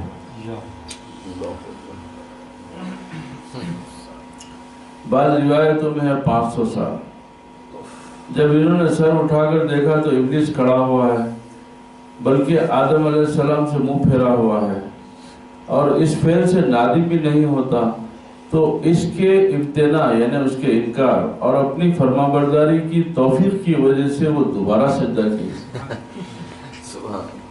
تو اب اس میں 2 سجدوں کا راز سمجھ میں آیا۔ دوبارہ سجدے میں گرے، ان کے لیے 2 سجدے ہو گئے، ایک آدم علیہ السلام کے لیے، دوسرا اللہ تعالیٰ کے لیے۔ ابلیس اللہ تعالیٰ کے علم میں کافرین میں سے تھا، اللہ تعالیٰ جانتا تھا کہ کس کے بارے میں کیا ہونے والا ہے، یا اس وقت کافر ہوا جبکہ یہ اتحاد رکھ کر کہ میں افضل ہوں اور افضل مفضول کے سامنے نہیں جھکتا، اس لیے اس نے آدم علیہ السلام کو سجدہ نہ کیا، جبکہ اللہ تعالیٰ کا اسے حکم تھا۔ اس سے یہ بات معلوم ہوئی کہ تکبر قبیح ترین عمل ہے، بہت برا عمل ہے، کیونکہ یہ عمل بندے کو کفر کی جانب کھینچ کر لے جاتا ہے۔ حضرت رابعہ ادوی رضی اللہ تعالیٰ نے حضرت سفیان ثوری سے فرمایا دنیا میں تو نے چند روز رہنا ہے، جب زندگی کا ایک یوم گزر جائے تو سمجھ لو کہ عمر کا بعض حصہ گزر گیا۔ جب عمر کا بعض حصہ گزرا تو اسی طرح تمام عمر گزر جائے گی۔ جب یہ کیفیت ہے تو ہمیں نیک عمل کرنے چاہیے۔ اس کا ہرگز افسوس نہ کرنا چاہیے کہ میرے پاس مال و جاہ، درہم و دینار نہیں، بلکہ اس کا افسوس کرنا چاہیے کہ جو دن گزر گیا اس میں میں نے کون سا عمل کیا ہے، کیونکہ دن گزرنے سے عمر بسر ہوتی ہے۔ حدیث شریف میں ہے کہ صحابہ کرام نے عرض کی یا رسول اللہ لوگوں میں سب سے بہتر کون ہے؟ لوگوں میں سب سے بہتر کون ہے؟ فرمایا جس کی عمر لمبی ہو اور اس کے عمل اچھے ہو۔ پھر عرض کیا لوگوں میں بدبخت کون ہے؟ آپ نے فرمایا جس کی عمر لمبی ہو لیکن عمل اچھے نہ ہو، عمل اچھے نہ ہو۔ پھر عرض کیا کہ سب سے زیادہ بدبخت کون ہے؟ آپ نے فرمایا جس کی عمر لمبی ہو لیکن اس کے عمل برے ہوں، اس کے شر سے لوگوں کو خطرہ ہو اور اس سے خیر کی کسی کو امید نہ ہو۔ جن بھی انسان کی طرح مکلف ہوتے ہیں، یعنی ان کی فطرت میں خیر و شر دونوں چیزیں ہیں، موجود ہیں، اور ان میں توالد و تناسل کا سلسلہ جاری ہے، یعنی وہ لوگ جنتے پالتے بھی ہیں۔ ان میں کچھ جن صالح اور ایماندار ہیں اور اکثر شریر اور بد کردار ہیں، ان کو شیطان کہتے ہیں، اور جو بہت زیادہ سرکش ہو ان کو مارد کہتے ہیں، اور جسامت کے لحاظ سے جو بہت عظیم الجثہ اور طاقتور ہوں انہیں عفریت کہتے ہیں۔ وَقُلْنَا آدَمَ اسْكُنْ أَنْتَ وَزَوْجُكَ الْجَنَّةَ وَكُلَا مِنْهَا رَغَدًا حَيْثُ شِئْتُمَا وَلَا تَقْرَبَا هَٰذِهِ الشَّجَرَةَ فَتَكُونَا مِنَ الظَّالِمِينَ۔ اور ہم نے حکم دیا ہے آدم تم اور تمہاری بیوی اس جنت میں رہائش رکھو، اور تم دونوں اس سے جو چاہو جہاں سے چاہو کھاؤ پیو، مگر اس درخت کے قریب نہ جانا، مگر اس درخت کے قریب نہ جانا ورنہ حد سے بڑھنے والوں میں شامل ہو جاؤ گے۔ حضرت آدم علیہ السلام کی مزید بزرگی بیان ہو رہی ہے کہ فرشتوں سے سجدہ کرانے کے بعد انہیں جنت میں رکھا اور ہر چیز کی رخصت دے دی، ہر چیز کی چھوٹ دے دی، جاؤ جہاں چاہے رہو، جو چاہے کھاؤ، جو چاہے پیو۔ حدیث شریف میں ہے کہ حضرت ابو ذر غفاری رضی اللہ تعالیٰ نے ایک مرتبہ حضور نبی کریم علیہ السلام سے دریافت کیا یا رسول اللہ کیا حضرت آدم نبی تھے؟ آپ نے فرمایا ہاں نبی بھی رسول بھی، بلکہ خدا تعالیٰ نے ان سے آمنے سامنے بات چیت کی اور انہیں فرمایا کہ تم اور تمہاری بیوی جنت میں رہو۔ حضرت ابن عباس سے مروی ہے کہ ابلیس کی ڈانٹ ڈپٹ کے بعد حضرت آدم کا علم ظاہر کر کے پھر ان پر اونگ ڈال دی، یعنی نیند کی کیفیت ہو گئی، اور ان کی بائیں پھسلی سے حضرت حوا کو پیدا کیا۔ جب آنکھ کھول کر حضرت آدم نے انہیں دیکھا تو اپنے خون اور گوشت کی وجہ سے ان سے محبت دل میں پیدا ہوئی، ان سے محبت دل میں پیدا ہوئی۔ پھر اللہ تعالیٰ نے انہیں ان کے نکاح میں دیا اور جنت میں رہائش کا حکم عطا ہوا۔ بعض کہتے ہیں کہ حضرت آدم علیہ السلام کے جنت میں داخل ہو جانے کے بعد حضرت حوا پیدا کی گئی۔ حضرت ابن عباس، ابن مسعود اور دیگر صحابہ کرام سے مروی ہے کہ ابلیس کو جنت سے نکالنے کے بعد حضرت آدم جنت میں تنے تنہا تھے، اس وجہ سے ان کی نیند میں حضرت حوا کو ان کی پھسلی سے پیدا کیا گیا۔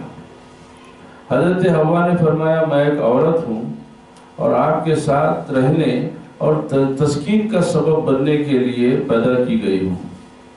تو جھٹ سے فرشتوں نے پوچھا، فرمایا ان کا نام کیا ہے؟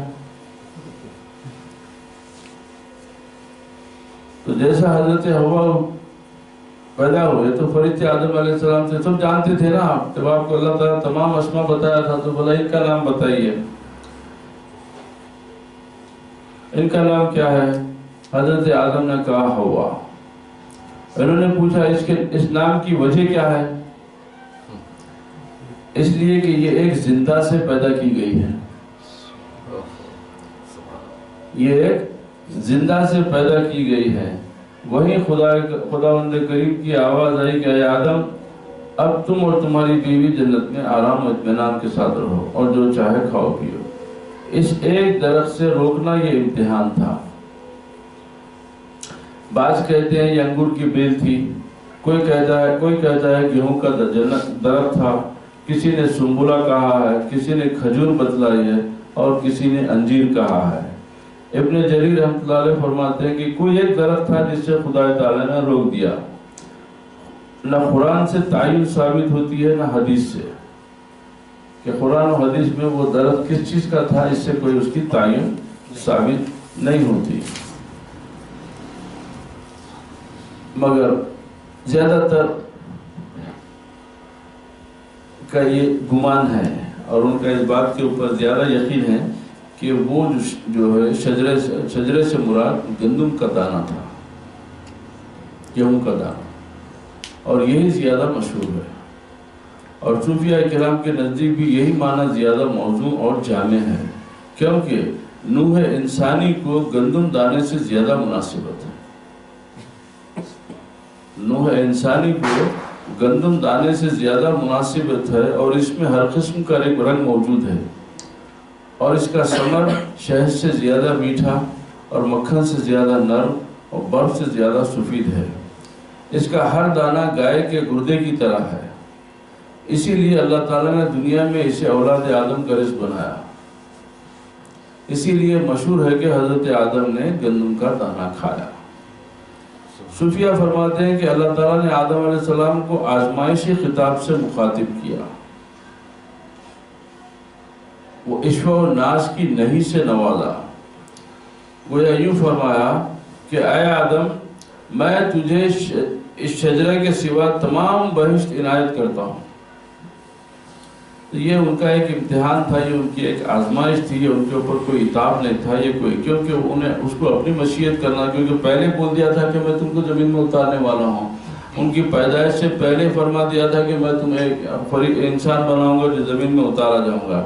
اب یہ آدم علیہ السلام سے یہ جو غلطی کروایا، یہ اللہ تعالیٰ کی مشیت ہے کہ انسان کی طبیعت میں چونکہ تکبر اور غرور سے دور رکھنا چاہتا تھا، تو وہ غلطی کروا کے ان کو اپنی عبدیت کا احساس دلایا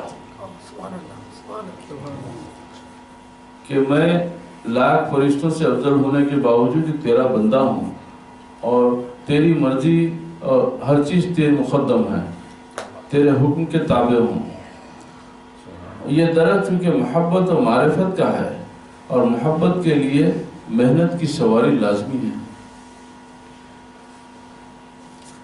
اور اس شجرے سے رکاوٹ الٹا اس کے کھانے کی تحریص ہے، یعنی کسی چیز سے جب کسی چیز کو روک دیا جاتا تو اس کی طرف اس کی رغبت اور بڑھتی ہے۔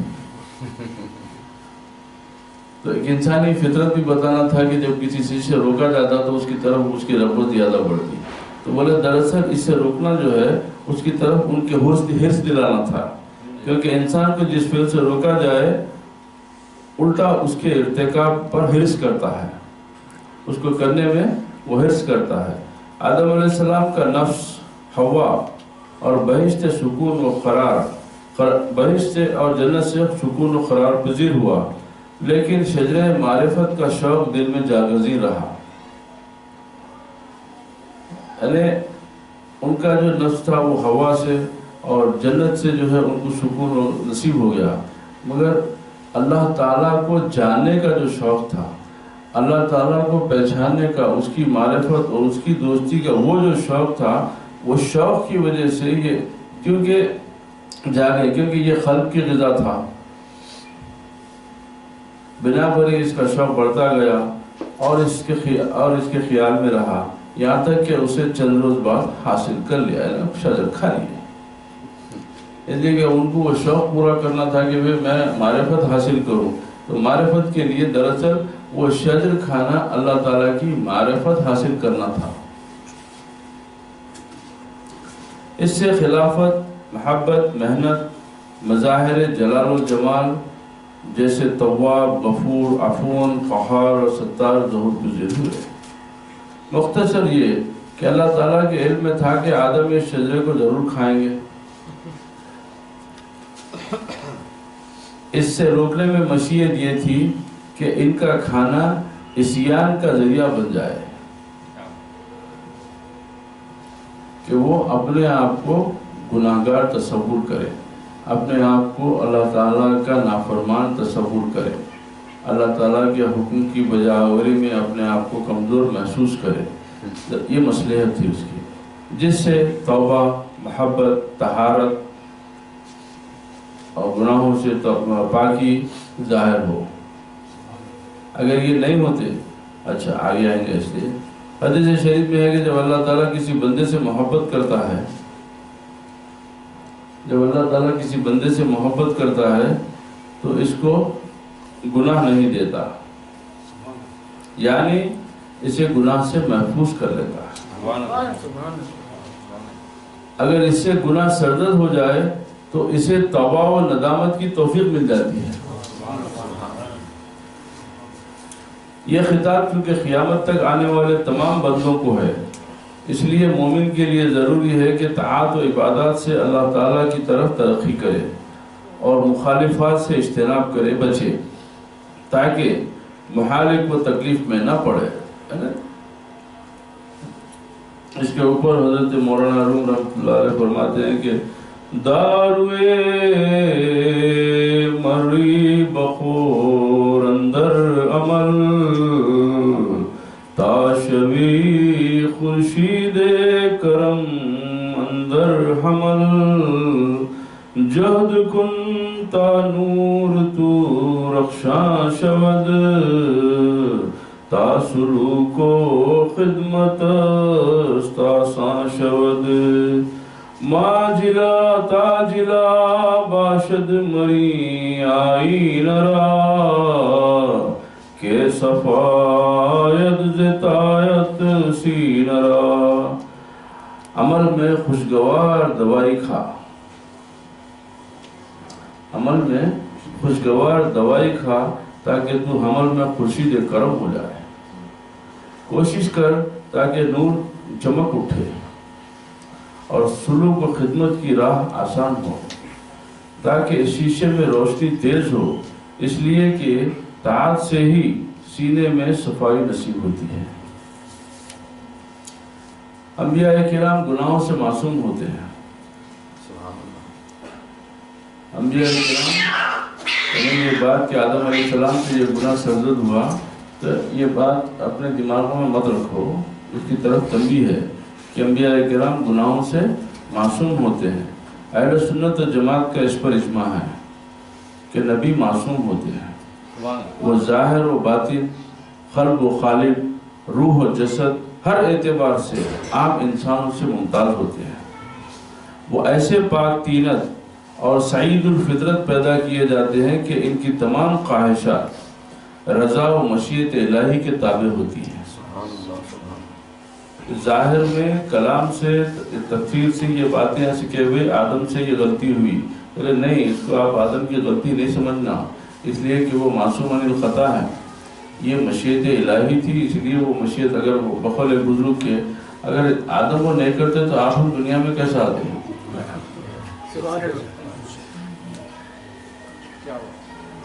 تو لہذا یہ اس کے اللہ تعالیٰ کی مشیت کے تابع ہوتی ہے ان کا عمل۔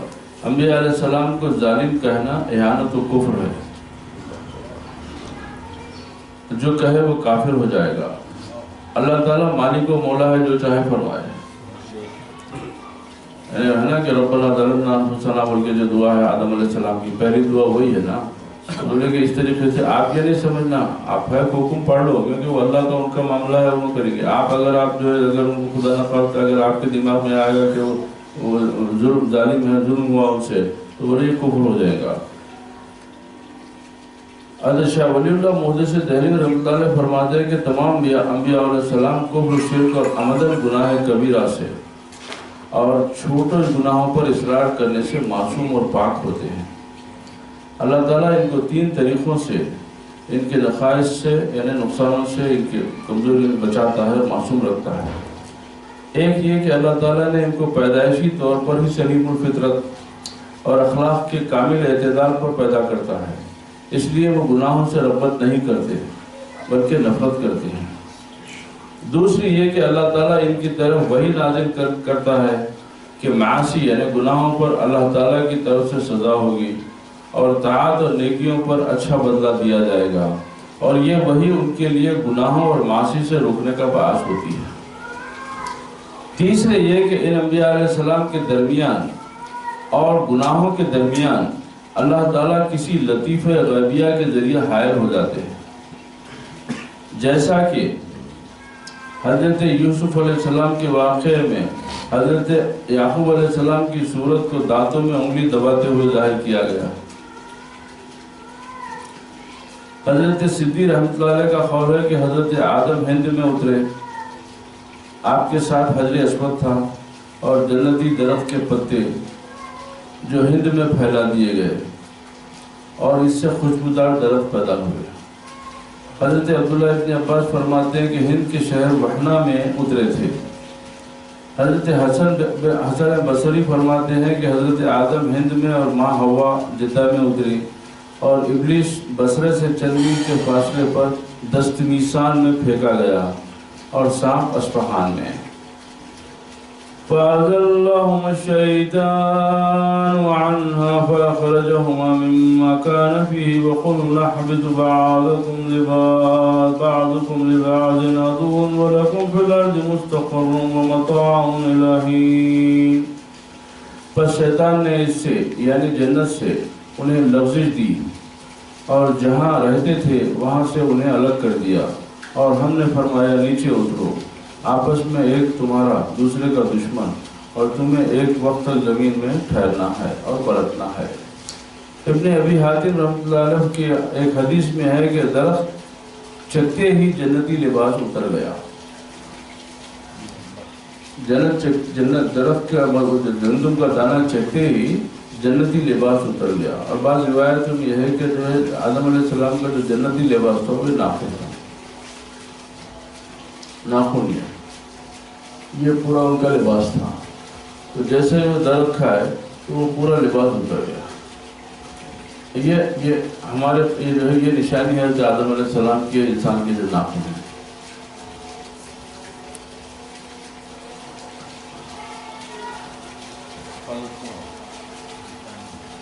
جی اتر گیا، اپنے کو ننگا دیکھ کر ادھر ادھر دوڑنے لگے، لیکن چونکہ خط طویل تھا اور سر کے بال لمبے تھے وہ ایک درخت میں اٹک گئے۔ خدا تعالیٰ نے فرمایا کہ اے آدم کیا مجھ سے بھاگتے ہو؟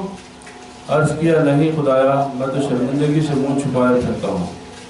حضرت ابن عباس رضی اللہ تعالیٰ سے مروی ہے کہ حضرت آدم عصر کے بعد سے لے کے سورج کے غروب ہونے تک کی ایک ساتھ ہی جنت میں رہے۔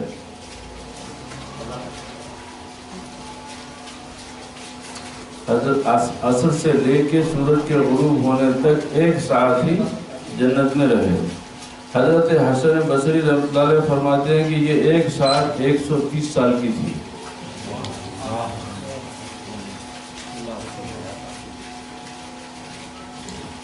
صفات جلالیہ کا یعنی اللہ تعالیٰ کے غضب اور اس کے غصے کا تقاضا یوں ہی تھا کیونکہ مشیت مظاہر جلال کا مقام نہیں ہوتی۔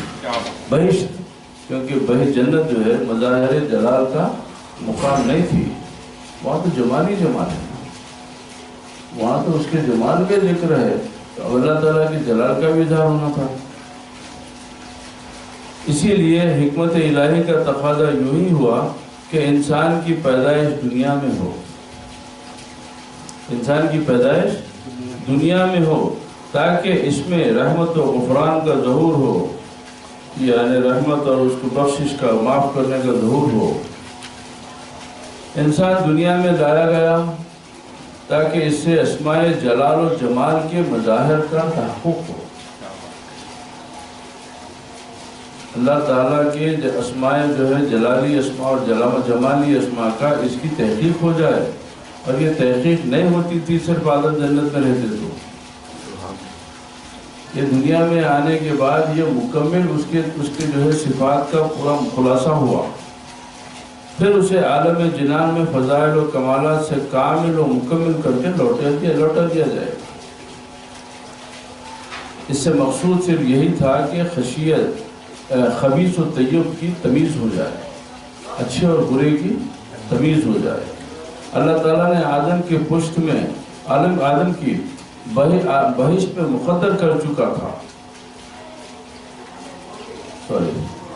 اللہ تعالیٰ نے آدم کی پشت میں مقدر کر چکا تھا کہ سردار انبیاء صلی اللہ علیہ وسلم اور دیگر انبیاء علیہ السلام اور اولیاء کرام اور دیگر مومنین اور تمام کافر وغیرہ پیدا ہوں گے، پھر ان کی مٹی کے ساتھ ہر مومن و کافر کا بھی خمیر ہوا، اب انہیں زمین پر بھیجا تاکہ اس سے وہ خارج ہو جائے جنہیں جنت میں داخل نہیں ہونا ہے۔ سبحان اللہ۔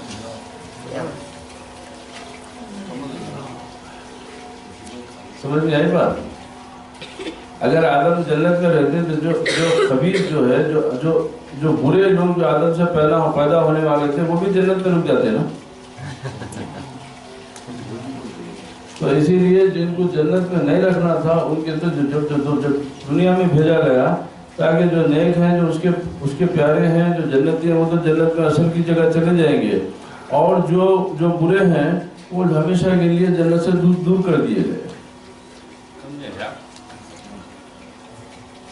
شیخ ابو مدین رضی اللہ تعالیٰ فرماتے ہیں کہ اگر آدم علیہ السلام جانتے، بہت اچھا نکتہ ہے، وہ پیاری بات بتائے، اللہ کے دوست ہیں، اگر آدم علیہ السلام جانتے کہ مجھ سے سید الانبیاء محمد رسول اللہ پیدا ہوں گے تو وہ درخت کا ثمر کیا اس کی جڑیں تک کھا جاتے۔ سبحان اللہ، سبحان اللہ۔ اگر ان کو اس بات کا علم ہوتا کہ میرے سے محمد رسول اللہ صلی اللہ علیہ وسلم پیدا ہونے والے ہیں تو بولے ثمر کیا بولتے، وہ تو پورا درخت کی جڑ سے کھا جاتے ہو، تاکہ زمین میں جلد تر کمال محمدی اور جمال احمدی کا ظہور ہو۔ سبحان اللہ، سبحان اللہ۔ شیخ بافتادہ آفندی قدس سرہ فرماتے ہیں کہ آدم کا دنیا میں تشریف لانے میں راز یہ ہے کہ آدم جس مرتبے میں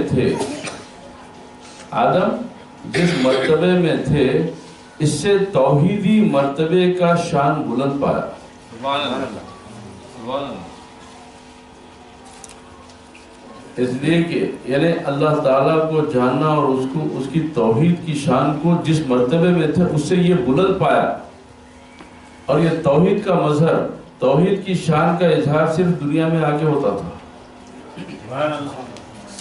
تو چونکہ اس مرتبے کو اس مرتبے سے بلند پایا، اسی لیے انہوں وہ درخت کھائے تاکہ میں دنیا میں اتارا جاؤں اور میں اس کی توحید کو پہچانوں۔ تو وہ توحیدی مرتبے کے شان بلند پایا، عرض کی الہی یہی مرتبہ عطا کر دے، الہی یہی مرتبہ عطا کر دے۔ اللہ تعالیٰ نے فرمایا یہ مرتبہ آہ و فغاں سے ملے گا، میرے کو پانا اتنا آسان نہیں ہے، میرے کو پانا اتنا آسان نہیں ہے، یہ مرتبہ تو آہ و فغاں سے یعنی طلب سے حاصل ہوتا، میرے عرض کی منظور ہے۔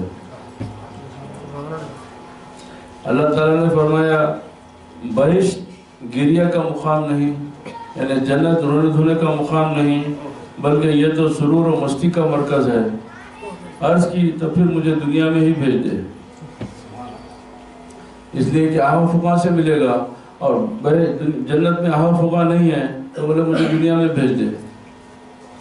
ان سے اس مرتبہ اعلیٰ کی وجہ سے یہ فعل سرزد ہوا، اس اعلیٰ اونچے مرتبے کی طلب کی وجہ سے یہ فعل سرزد ہوا، کیونکہ انہوں فرشتوں سے زیادہ اور اللہ تعالیٰ کی توحید کی شان کو پانے کے لیے وہ مرتبہ حاصل کرنے کی کوشش میں یہ فعل سرزد ہوا، یہ کام ان سے سرزد ہوا جس سے وہ دنیا میں تشریف لائے۔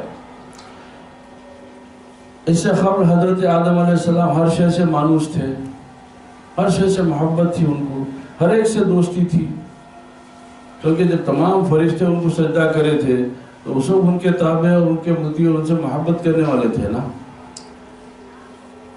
اسی لیے ان کا نام انسان ہے۔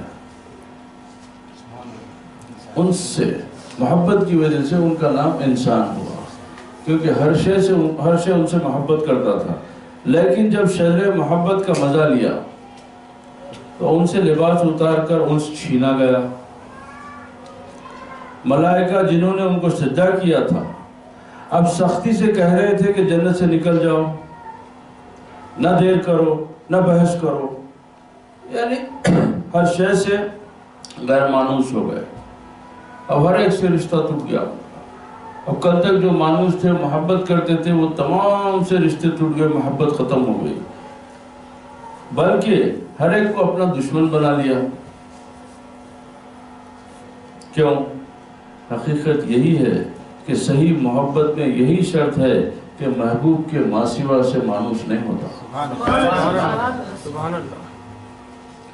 اب تیرے سے محبت ہوگی تو اب پوری دنیا دشمن ہونا ہی اچھا ہے میری، اس لیے کہ تیرے کو پانے کے لیے میرے کو یہ جو ہے دنیا سے، کیونکہ ان سے دوری ہوئی تو تو حاصل ہوتا، ان کی محبت میں پڑ گیا تو میں تو کا ملتا میرے کو، ان کی محبت سے تیری دوری میرے کو پسند نہیں آ رہی نا، لہذا ان سے دوری ہو کے میں تیری محبت پا لیتا ہوں۔ تو بولے کہ محبت، صحیح محبت کی یہی شرط ہے کہ محبوب کے ماں سوا کو دشمن بنائے۔ جیسے محبوب حقیقی اپنی عبادت میں کسی دوسرے کو شریک کرنا نہیں چاہتا، جیسے محبوب حقیقی اپنی عبادت میں کسی دوسرے کو شریک کرنا نہیں چاہتا، اسی طرح محبت میں بھی کسی کی شرکت نہیں چاہتا۔ اب یہ کیفیت کیسی تھی تو اس کے اوپر مولانا روم فرماتے ہیں، چون خزا ید رود دانش بخا میں سیاہ گردد بگیرد آفتاب۔ جب تقدیر آتی ہے تو عقل نیند میں چلی جاتی ہے، جب تقدیر آتی ہے تو عقل نیند میں چلی جاتی ہے، چاند سیاہ ہو جاتا ہے اور سورج گرفت میں آ جاتا ہے۔ امام قرطبی رضی اللہ تعالیٰ فرماتے ہیں کہ حضرت آدم کا زمین پر اترنے اور پھر اس پر قیام فرمانے میں حکمت ازلیہ، یعنی اللہ تعالیٰ کی حکمت کا یہ تقاضا تھا، اس لیے تھا کہ آپ کی اولاد زمین میں پھیلے اور پھر ان کو مکلف بنا کر ان سے آزمائش کر کے ان پر اخروی سزا و جزا مرتب کی جائے، کیونکہ دوزخ و جنت دار التکلیف نہیں، وہ تو دار الجزا ہے، وہاں پر کوئی کام کرنا نہیں ہے نا، کسی قسم کی تکلیف اٹھانا نہیں ہے، یہاں جو کر لیے وہ بھگتنا ہے، وہاں پہ یہاں کے نیک عمل ہے جنت ملیں گی، برے عمل ہے دوزخ ملیں گی، تو وہاں کسی قسم، تو اس لیے اس کو وہ دار التکلیف نہیں ہوتی ہے۔ یہی اصل موجب ہے آدم کا۔ اچھا، پھر بہشت سے نکالے گئے اور زمین پر اتارے گئے، کیونکہ ان کی پیدائش زمین سے تھی، مٹی سے بنائے تھے اور مٹی زمین سے لی گئی تھی نا، لیکن ان کی پیدائش زمین سے تھی اور وہ زمین پر اللہ تعالیٰ کے خلیفہ بننے والے تھے۔ وآخر دعوانا الحمدللہ رب العالمین، والصلاة والسلام علی اشرف الانبیاء والمرسلین وعلی آلہ واصحابہ واہل بیتہ الطیبین الطاہرین برحمتک یا ارحم الراحمین۔ اللہ سبحانہ وتعالیٰ اپنے کرم سے، اپنے فضل سے اللہ ہمارے گناہوں کو معاف کر دے، اور جو قرآن کریم کو پڑھنے اور اس کی سمجھنے کی ہم جو کوشش کر رہے ہیں، اللہ اس میں ہماری مدد فرمائے اور اس کی روشنی سے ہمارے قلوب کو منور فرما دے، اور اس تلاوت کا، اس ذکر کا ہم کو دنیا میں، قبر میں، آخرت میں اس کا بھرپور اجر عطا فرمائے۔ اللہ تعالیٰ ہم کو اپنے حبیب کی محبت سے ہمارے سینوں کو مالا مال کر صالحین کی صحبت اور ان کی معیت میں ہماری زندگی گزارے. وآخر دعوانا الحمدللہ رب العالمین.